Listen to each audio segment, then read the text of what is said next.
నమస్తే welcome to wine news నేను కళ్యాణి గత ప్రభుత్వ తప్పిదాలను అధిగమించి పోలవరం ప్రాజెక్టు నిర్మాణంలో ముందడుగు వేశామని జలవనరుల శాఖ మంత్రి నిమ్మల రామానాయుడు అన్నారు.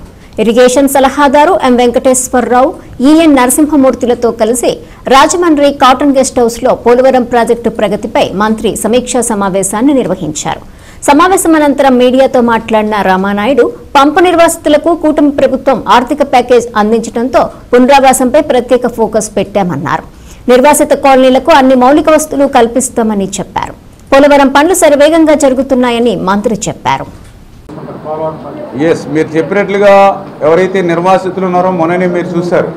నిర్వాసితులకి మొన్న నిజమైనటువంటి సంక్రాంతి మొన్న చంద్రబాబు నాయుడు గారు ముఖ్యమంత్రిగా ఉండగా చూశారు. మొన్న జనవరి నెలలో అక్షరాల 900 కోట్ల రూపాయలు నిర్వాసితుల అకౌంట్లోకి పడినటువంటి పరిస్థితి మీ అందరూ చూశారు. ఆ నిర్వాసితులు చెప్పారు మొన్న పోలవరం చంద్రబాబు నాయుడు గారు వచ్చినప్పుడు, గతంలో కూడా 2017లోనే చంద్రబాబు నాయుడు గారు ముఖ్యమంత్రిగా ఉండగానే ఆ రోజు మాకు 800 కోట్లు పడ్డాయి. అప్పుడు ముఖ్యమంత్రి చంద్రబాబు నాయుడే, ఇప్పుడు ముఖ్యమంత్రి చంద్రబాబు నాయుడే. ముఖ్యమంత్రిగా చంద్రబాబు నాయుడు ఉన్నప్పుడు ఆ రోజు 800 కోట్లు, ఈరోజు 900 కోట్లు పడ్డాయి తప్ప మధ్యలో 5 సంవత్సరాల వైసీపీ పాలనలో ఒక్క రూపాయి కూడా నిర్వాసితుల అకౌంట్లో పడలేదు. ఆ రోజు పాదయాత్రలో మాత్రం ఇచ్చినటువంటి ప్యాకేజీ కూడా మళ్ళీ ఇంకొకసారి రెట్టింపు ప్యాకేజ్ ఇస్తానని చెప్పాడు, కానీ ఎక్కడ 5 సంవత్సరాలు ఒక్క రూపాయి ఇవ్వలేదు. నిర్వాసితులను కూడా మోసం దాగా చేశారని నేను చెప్పడం కాదు, సాక్షాత్తు మీ మీడియా సమక్షంలోనే మొన్న నిర్వాసితులు చెప్పినటువంటి పరిస్థితి.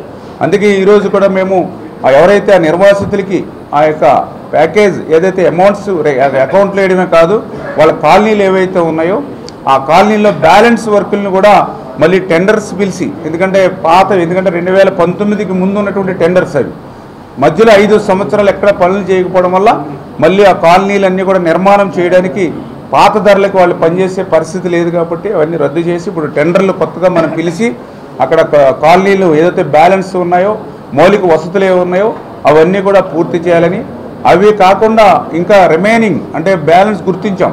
ఎందుకంటే మొదటిగా చూస్తే 17,000 కుటుంబాలకి గతంలో కాలనీలు మనం నిర్మాణానికి టెండర్లు పిలిచి క్యాన్సిల్ చేసిన పరిస్థితి. అవి కాకుండా మళ్ళీ రాడార్ సర్వేలో 2022లో అదనంగా మళ్ళీ ఇంకొక 22,000 కుటుంబాలు ఏదైతే ఐడెంటిఫై చేశారో ఆ కుటుంబాలకు కూడా కొత్తగా కూడా మళ్ళీ మనం గ్రామ సభలు పెట్టి వాళ్ళు ఎవరైతే మరి వన్ టైం సెటిల్మెంట్ ఎవరు తీసుకుంటారు, లేకపోతే వాళ్ళ కాలనీలకి సైట్ ఎవరికి ఇవన్నీ కూడా మనం ఐడెంటిఫై చేసాం. అవి కూడా ప్రిపేర్ చేస్తాం.